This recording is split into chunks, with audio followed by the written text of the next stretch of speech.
오늘은 화장품 주식에 대해서 다뤄보도록 할게요. LG생활건강이랑 아모레퍼시픽을 위주로 다루도록 하겠습니다. 최근에 LG생활건강의 주가 흐름은 좀 괜찮은 편입니다. 저점 대비해서 45% 상승을 했고 지금 이게 주봉으로 나타나 있어서 짧은 것 같지 거의 한 2달가량 상승을 했어요. 근데 지금 주가는 고점 대비해서 60% 마이너스입니다. 아모레퍼시픽도 마찬가지입니다. 지금 저점 대비해서 58%나 상승을 했지만 고점 대비해서는 55% 하락한 상태입니다. 결론부터 말씀드리자면 이렇게 이야기하면 다들 싫어하실 것 같지만 최근 들어 화장품 주식들이 많이 오르긴 했지만 조금 수익 실현을 해야 할 타이밍이 아닐까 그렇게 생각을 하고 있습니다. 최근 중국에서 사실상 제로 코로나 정책을 폐지하면서 국내 화장품 주식들의 이익 상승 전망이 나타나면서 주가가 올랐는데 이보다는 근본적으로 예전이랑 다르게 중국 시장이 이제 더 이상 성장 동력으로 작용하지 않는다고 생각을 하기 때문에 이 부분을 조금 눈여겨봤으면 좋을 것 같아 영상을 만들고 있습니다. 먼저 과거 국내 화장품 산업이 성장 동력으로 인정받았던 게 중국에서의 한류 열풍 때문이었습니다. 중국 사람들이 한국 K-팝 그리고 K-문화에 대해서 엄청나게 많이 관심을 가졌어요. 특히 2014년도랑 2010년도에 방영한 별에서 온 그대랑 태양의 후예 때문에 중국 사람들이 우리나라에 대해서 되게 관심을 많이 가졌었죠. 그러면서 우리나라로 방문하는 중국인들이 엄청나게 많아졌고 당연히 우리나라 화장품 업체는 이에 따라서 득을 굉장히 많이 봤죠. 그러다가 2017년도에 트럼프 행정부가 본격적으로 나타나면서 사드 배치가 일어나게 됐고 우리나라에 방문하는 중국인들도 입국자 수가 많이 줄어들었습니다.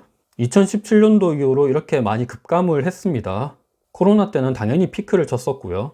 그리고 2019년도로서는 차이나 뷰티가 확대됐고 이렇게 중국 로컬 업체들도 치고 들어오면서 우리나라 화장품 업계도 조금 타격을 입었습니다. 이거는 지금도 진행 중인 상태예요. 그래서 중국 내 이니스프리 매출 규모도 이렇게 많이 떨어지고 있는 상태이고 최근에는 아모레퍼시픽이 이 이니스프리 점포를 많이 철수를 했습니다. 중국에서.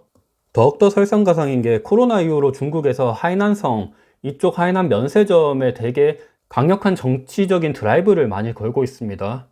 중국 자체 면세점 시장을 강화시키기 위해서 중국 정부에서 엄청난 돈을 쏟아부으면서 여기 보이는 이쪽이 하이난성이거든요. 중국판 제주도라고 생각할 수 있겠죠. 우리나라 사람들이 제주도 가서 면세점을 많이 들리듯이 중국 사람들은 최근 들어 이 하이난성으로 가서 면세점을 많이 들리고 있습니다.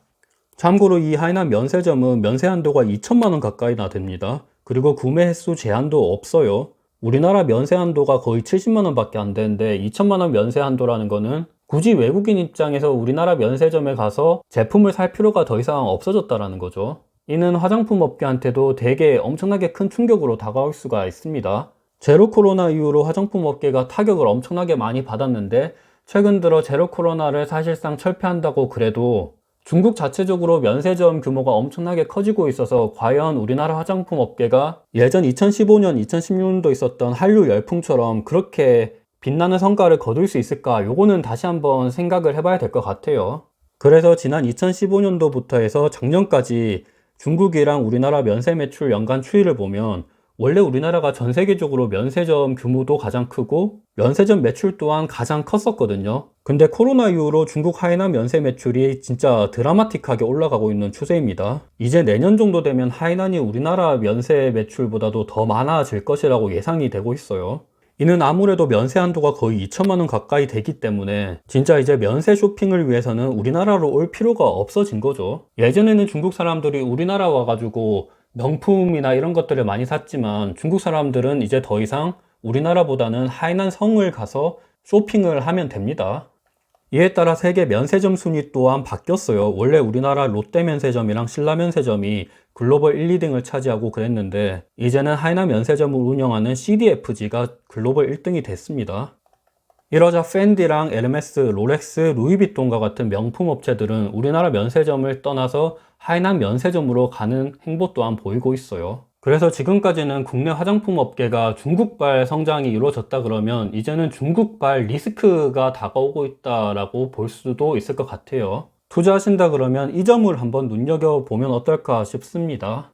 그리고 화장품 업계 전반적으로 유통 채널 또한 변경되고 있는 모습을 보이고 있는데 예전에는 방판, 그러니까 방문 판매를 해서 화장품을 파는 형태가 많았다 그러면 어느샌가부터는 로컬 화장품, 이니스프리나 토니모리, 에뛰드하우스 이런 매장에서 사람들이 사게 됐고, 그리고 다음으로는 이런 단일 화장품 가게들이 많이 모인 올리브영과 같은 곳에서 사람들이 쇼핑을 많이 했죠. 그러다가 온라인 쇼핑으로 넘어왔고, 최근에는 인플루언서들이 이 화장품을 직접적으로 론칭해서 판매를 하고 있습니다. 중국 왕홍이라고 하는 인플루언서들이 이 화장품을 판매하고 있는데 거의 판매액이 11조를 육박한다고 합니다. 이 점도 어찌 보면 아모레퍼시픽이랑 LG생활건강이 돈을 벌 거를 이 사람들이 어느 정도 가져갈 수도 있기 때문에 이것도 어찌 보면 잠재적인 리스크가 될 수 있다고 볼 수가 있습니다.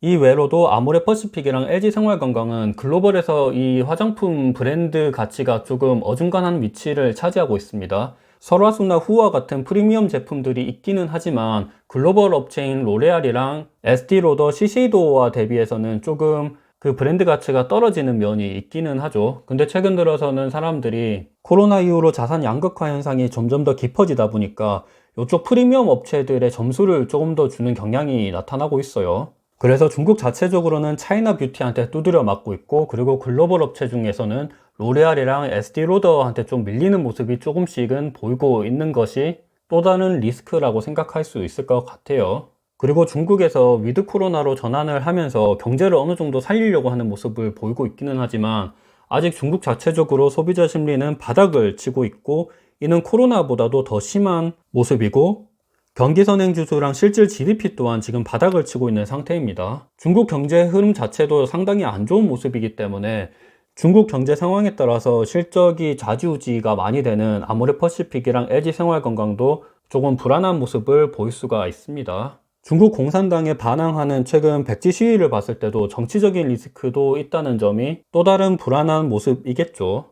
그러니까 과거에는 한류 열풍 때문에 우리나라 화장품 업계들이 성장 동력을 많이 가졌었다 그러면 최근에는 중국만 의존해서는 안 된다고 생각을 합니다.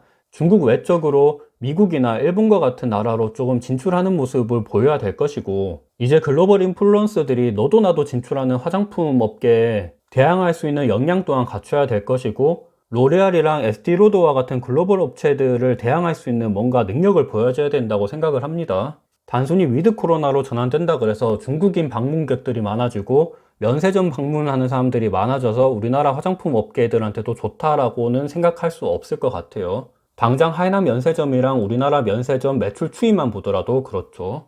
그 외적으로 LG생활건강의 PER이랑 연간 배당 수익률을 보면 PER은 28.67배이고 배당 수익률은 1.66%입니다. 제가 이걸 말씀드리는 게 이제 국내 화장품 업계들이 중국발 성장 동력을 생각할 수 없다 그러면 배당이라도 많이 줘야 되거든요. 근데 이따 뒤에서도 말씀드리겠지만 이 배당을 생각한다 그러면 굳이 LG생활건강을 선택할 필요가 없다는 점을 말씀드리려고 하는 겁니다. 왜냐하면 코카콜라나 LVMH와 같은 글로벌 기업들을 투자하면 되거든요. 아모레퍼시픽은 더 심하죠. PER이 140배이고 배당 수익률은 0.7%밖에 안 됩니다. 근데 코카콜라는 PER이 27.89배이고 배당 수익률은 2.7%입니다. LG생활건강이랑 아모레퍼시픽에 비해서 훨씬 더 저평가되어 있고 배당도 많이 주죠. 중국 성장 동력을 더 이상 기대하기가 힘들다 그러면 굳이 우리가 LG생활건강이랑 아모레퍼시픽을 투자할 필요가 없다는 거예요. 진짜 프리미엄 기업을 찾고 싶다 그러면 설화수랑 후 말고 샤넬이랑 루이비통을 투자하면 됩니다. LVMH도 더 저평가되어 있고 배당도 더 많이 줘요. 크리스티안 디올도 마찬가지입니다. PER이랑 배당 수익률이 더 좋죠. 오늘은 아모레퍼시픽이랑 LG생활건강, 우리나라 화장품 업계에 대해서 조금 다뤄봤어요. 최근 들어서 이제 위드 코로나로 전환을 하면서 중국 사람들이 많이 우리나라로 들어오고 우리나라 면세점도 다시 활기를 찾으면서 화장품 업계들의 이익도 다시 실적이 정상화될 것이라고 생각을 많이 하지만 그렇게 간단하게 볼 문제가 아니라고 생각을 합니다. 그 우량한 LG생활건강의 주가가 반토막이 난 이유가 있고 1년 반 동안 주가가 계속 빠졌던 이유가 있는 거예요. 더 이상의 성장 동력이 없다 그러면 우리가 조금 더 눈을 넓게 봐서 LVMH나 크리스티안 디올이나 코카콜라와 같은 기업을 투자하면 되지 굳이 LG생활건강을 투자할 필요가 없을 것 같아요. 너무 안 좋은 이야기를 한 것 같아서 조금 그렇긴 하지만 저는 개인적으로 어찌 보면 지금은 조금 수익 실현을 해야 되는 것도 괜찮은 생각이지 않을까 그렇게 생각을 하면서 오늘 영상을 마칩니다. 저는 참고로 네이버 블로그도 하고 있는데 경영된 유턴을 검색하시면 이 외에도 다양한 자료들을 올리고 있습니다. 감사합니다.